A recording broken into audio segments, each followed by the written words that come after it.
Hammaga assalomu alaykum. Barchangizga xayrli kech deb qolaman. Chunki bizda hozir kechki ovqatlarni oldik. Farzandlarim uchun mevali ayron tayyorlayapman. Nafaqat farzandlarimiz uchun, o'zimiz uchun ham juda ham yoqadi. Mevali ayron tayyorlamoqchiman va birdaniga sizlarga ham bu retseptni qoldirmoqchi bo'ldim. Balkim orangizda kimgadir foydam tegib qolar deb. Bu ichimlik aynan yoz kunlarida, issiq kunlarga juda ham foydali retsept bo'ladi. Buning uchun bizga kerak bo'ladigan har xil mevalardan olamiz. Ya'ni o'zingizga yoqqanki mevalardan olasiz. Bu yerda men mana bir tillik deydi, nima deydi? Tarvuz, bir dona banan ishlataman, bir dona kivi, bir dona shaftoli, bir dona nok, keyin ozroq gilosdan foydalanaman.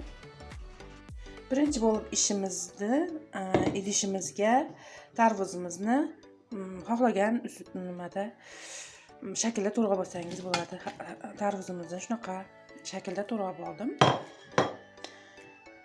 Keyin esa shaftolimizni ham shunaqa to'g'rab oldim. Tarvuz qanday to'g'ragan bo'lsam.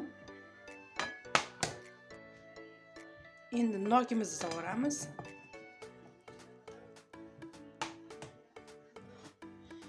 Keyin kivimizni solamiz.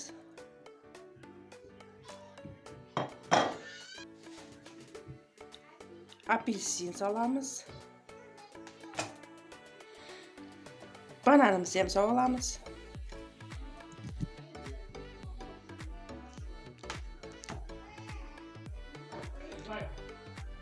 Gilozlarimizni ham solamiz.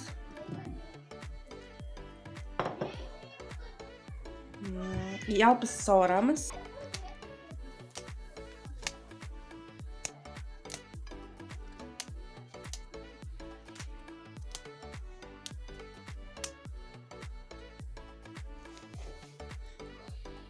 Azroq shakar solamiz.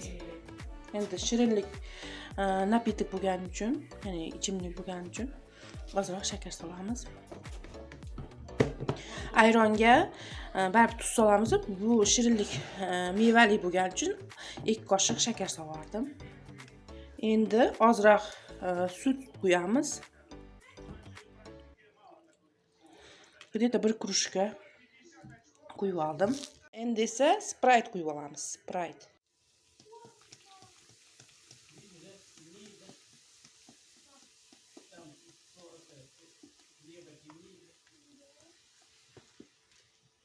Endi esa ayronimizni yaxshilab aralashtirib olamiz.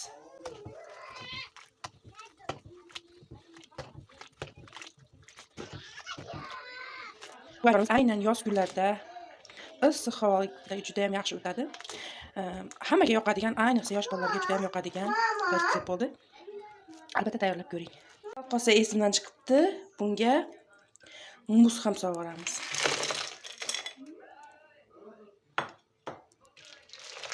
Mana. Endi ovozini eshitib ko'ring.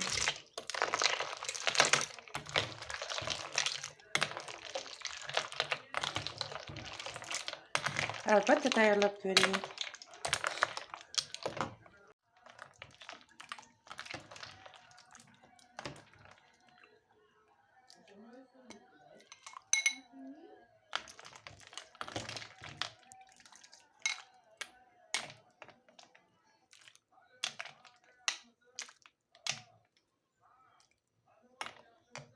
Mana azizlar, bizning mevali ayronimiz tayyor bo'ldi. Juda ham mazasiga gap bo'lishi mumkin emas. Ichingizga muzdoqqina bo'lib boradi. Siz ham albatta tayyorlab ko'ring. Videom yoqqan bo'lsa, bir dona like qilishni esingizdan chiqarmang. Hozircha xayr.